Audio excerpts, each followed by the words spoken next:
This is Michael of Opeth, and you're listening to Helvete. Peter. This is Peter of Opeth, and you're listening to Helvete. Allora siamo qui sul tour bus in compagnia di Mike e Peter degli Opeth. Hi Mike. Hello. Hi Peter. Hello. Let's begin with Peter, a small biography of Opeth. Alright. We have been a band for like a long time. I don't know when we founded the band, but it was like 1990, yeah.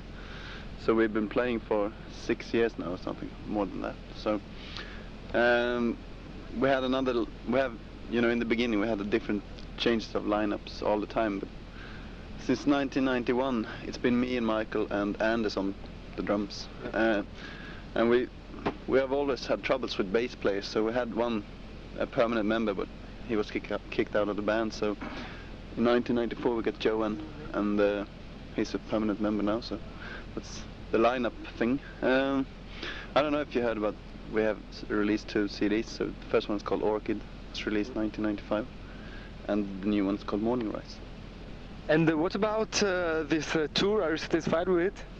Yeah, it's alright. I mean, Cradle of Filth is like, they're not like playing the same music as we are, so I think the crowd isn't exactly our crowd, but I think we're going down well anyway, so it's alright. I mean, they're really nice blokes and also. And Mike, are you satisfied with your label? Yeah, in some ways no. It's always like that when it comes to business and music. You always have to have agreements between both parties, if you know what I mean. So we're happy with everything that the CD comes out in the first place, but we have some problems that we have to discuss with them. Problems that I don't want to speak in interviews, you know. And what about the themes in your lyrics? Well, on the first record it was mostly imaginary lyrics that I wrote, pretty fast. On the new album I found inspiration more in, different types of sorrow, actually. That's about it, when it comes to inspiration for the lyrics for the new album. So all of the songs deal with different kinds of sadness, if you will. Yeah, and what about the musical inspiration instead? I guess all of us has grown up with the heavy metal scene, so like bands like Black Sabbath and Iron Maiden, but we all have listened to different kinds of music. We a lot of into the 70s stuff, like bands like Camel and stuff. So, and also classical music. So it's like we just mix everything in.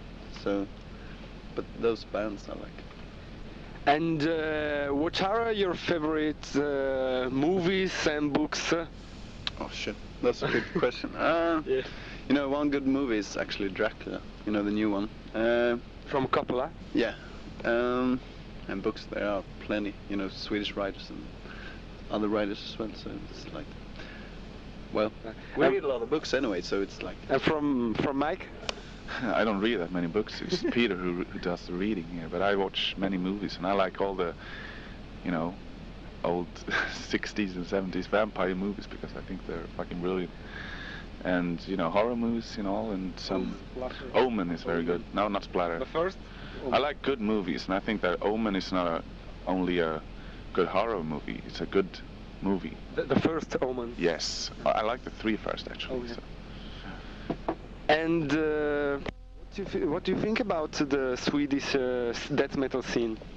Actually, I'm not very much into death metal and all, but I think Sweden has a good death metal scene. Bands like, At the Gates and Entombed and those kinds are, they were really good, and a lot of people follow them.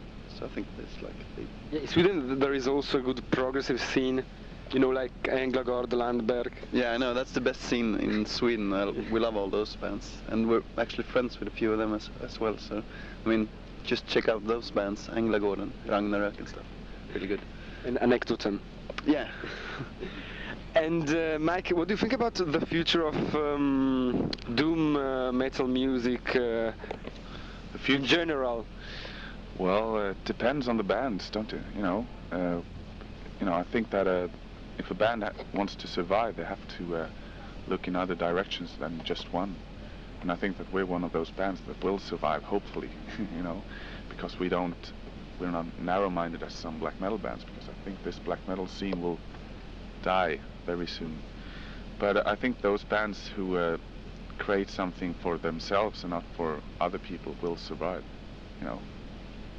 Okay, and are you happy with the fact that many young people listen to your music?